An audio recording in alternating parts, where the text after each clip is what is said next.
आगे बढ़ते हैं। दिल्ली में बीती रात लगी आग ने नेचुरल हिस्ट्री म्यूजियम को बहुत बड़ा नुकसान पहुंचाया है। रात को फिकी ऑडिटोरियम के पास national museum of natural history की इमारत में भीषण आग लग गई। आग इतनी तेज थी कि कुछ ही देर में ऊपर 6 मंजिला में से ऊपर की 4 मंजिल पूरी तरह से आग की चपेट में आ गई। फायर ब्रिगेड की 35 से 40 गाड़ियां आग पर काबू पाने में लगाई गई। करीब 2 घंटे बाद आग पर काबू पाया गया, लेकिन ऐतिहासिक महत्व के इस म्यूजियम में रखे सारे दस्तावेज जलकर खाक हो गए।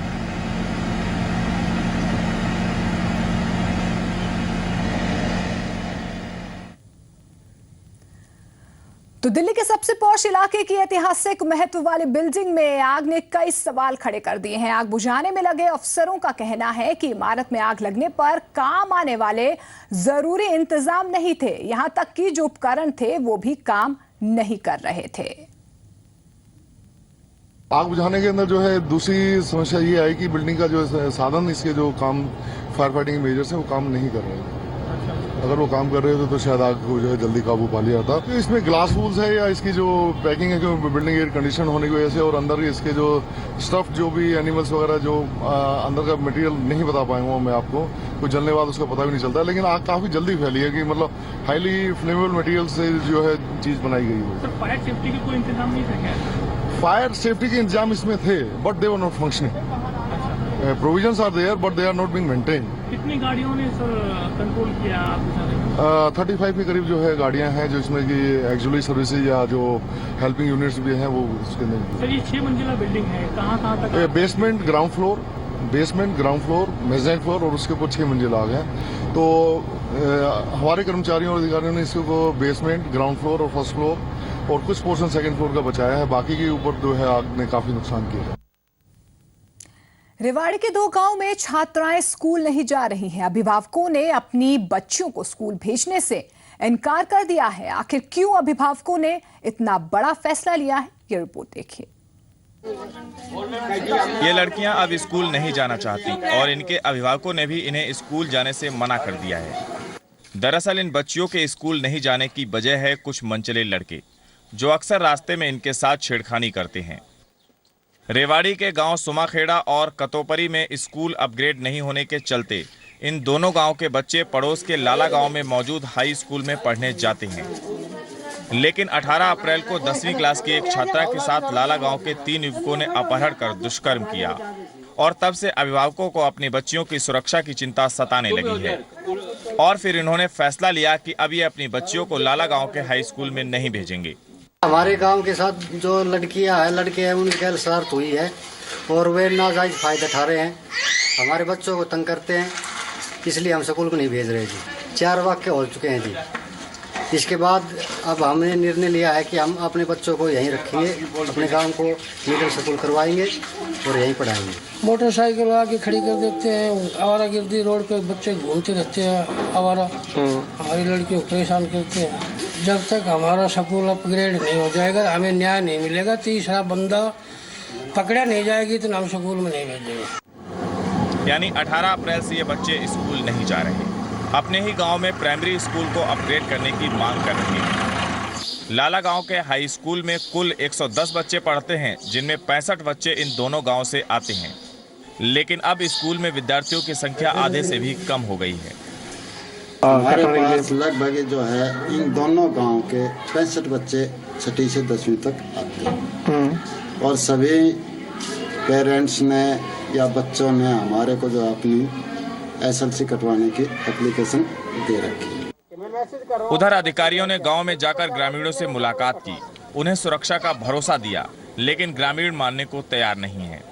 महिला थाने की तरफ से हमारी PCR है, जो वुमेन PCR है, हमारी SHO मोबाइल्स हैं, वो डेली गश्त कर रही है। स्पेशली जो वुमेन PCR है वो अपने गर्ल्स इंस्टीट्यूशंस है, स्कूल है, कॉलेज है, सबके आसपास अपने लगा रखी है PCR, जो राउंड लेती है। ट्यूशन सेंटर्स हैं, स्कूल्स हैं, कॉलेजेस हैं। सरकार बेटियों को पढ़ाने और बढ़ावा देने का दावा तो करती है, लेकिन सवाल यह है कि उनकी सुरक्षा की गारंटी कौन लेगा। प्रशासन को बच्चों और उनके अभिभावकों को विश्वास दिलाना ही होगा कि उनकी बच्चियां पूरी तरह से सुरक्षित हैं। अनिल रस्तोगी, जी मीडिया, रेवाड़ी। पंजाब का किसान मौत को गले लगा रहा है। फसल खराब होने के चलते किसान खुदकुशी कर रहा है। कर्ज के बोझ में डूबा हुआ है। तो वहीं मानसा में बैंक की ओर से कर्जदार किसानों की तस्वीरें बैंक की दीवारों पर लटका दी गई। ये रिपोर्ट देखिए। बैंक के 10 बड़े डिफॉल्टरों की सूची। बैंक की तरफ से लगाई गई इस सूची में उन किसानों के नाम, पते और तस्वीरें हैं जो बैंक से लिए कर्ज को किसी कारण वापस न कर सके। बैंक की इस कार्रवाई का किसान जथेबंदियों ने विरोध किया। किसान आगुओं के मुताबिक इस तरह किसानों को जलील किया जा रहा है। किसान आगुओं ने मांग की है कि बैंक से किसानों की तस्वीरें और नाम हटाए जाएं, वरना वो तीखा संघर्ष करेंगे। ਜਾਂ ਅਖਬਾਰ 'ਚ ਉਹਦਾ ਨਾਂ ਆਉਂਦਾ ਮਾਨਸਿਕ ਤੌਰ ਤੇ ਉਹ ਤੰਗ ਹੁੰਦਾ ਹੈਗਾ। ਇਸੇ ਕਰਕੇ ਖੁਦਕਸ਼ੀਆਂ ਕਰੀਆਂ। ਅਸੀਂ ਸਰਕਾਰ ਤੋਂ ਪ੍ਰਸ਼ਾਸਨ ਤੋਂ ਮੰਗ ਕਰਦੇ ਹਾਂ ਵੀ ਜਿਹੜੇ ਮੈਨੇਜਰਾਂ ਨੇ ਤਸਵੀਰਾਂ ਲਾਈਆਂ ਉਹਨਾਂ ਤੇ ਬਣਦੀ ਕਾਰਵਾਈ ਕੀਤੀ ਜਾਵੇ, ਤਸਵੀਰਾਂ ਲਹਾਈਆਂ ਜਾਣ। ਜੇ ਨਾ ਇਹਨਾਂ ਨੇ ਇਸ ਤਰ੍ਹਾਂ ਕੀਤਾ ਤਾਂ ਅਸੀਂ ਸੰਘਰਸ਼ ਤੇਜ਼ ਕਰਕੇ ਇਹ ਕਿਸਾਨਾਂ ਦੀਆਂ ਚੈੱਕ ਬੁੱਕਾਂ ਵਾਪਸ ਵੀ ਕਰਾਵਾਂਗੇ ਤੇ ਕਿਸਾਨਾਂ ਦੀਆਂ ਬੈਂਕਾਂ ਦੇ ਵਿੱਚੋਂ ਤਸਵੀਰਾਂ ਵੀ ਲਵਾਵਾਂਗੇ। ਕਿਸਾਨਾਂ ਦੀ ਤਾਂ ਫੋਟੋਆਂ ਲਾ ਕੇ ਉਹਨਾਂ ਨੂੰ ਵੇਚ ਕੀਤਾ ਜਾਂਦਾ ਬੈਂਕ ਅਧਿਕਾਰੀਆਂ ਵੱਲੋਂ, ਪਰ ਦੂਸਰੀ ਤਰਫ ਦੇਸ਼ ਦੇ ਵਿੱਚ ਕਿੰਨੇ ਹੀ ਵੱਡੇ ਘਰਾਣੇ ਨੇ, ਵੱਡੀਆਂ ਕੰਪਨੀਆਂ ਦੇ ਮਾਲਕ ਹੈ, ਸਿਆਸਤਦਾਨ ਹੈ ਜਿਨ੍ਹਾਂ ਨੇ ਅਰਬਾਂ ਖਰਬਾਂ ਰੁਪਈਆ ਜਿਹੜਾ ਹੈਗਾ ਕਰਜ਼ਾ ਲਿਆ ਹੋਇਆ ਹੈ। ਉਹਨਾਂ ਦੀਆਂ ਲਿਸਟਾਂ ਕਿਉਂ ਨਹੀਂ ਜਾਰੀ ਕਰਦੇ, ਉਹਨਾਂ ਨੂੰ क्यों नहीं अखबारों 'ਚ ਦਿੰਦੇ। किसान आगू बैंकों में किसानों की तस्वीरें लगाए जाने का विरोध कर रहे हैं, पर सहकारी बैंक के मैनेजर के मुताबिक इससे रिकवरी में सुधार होता है। इस मुद्दे को लेकर जब जिले के डीसी से बात की गई तो उन्होंने कहा कि वो इस बात की जांच करवाएंगे कि बैंक इस तरह तस्वीरें लगा सकते हैं या फिर नहीं।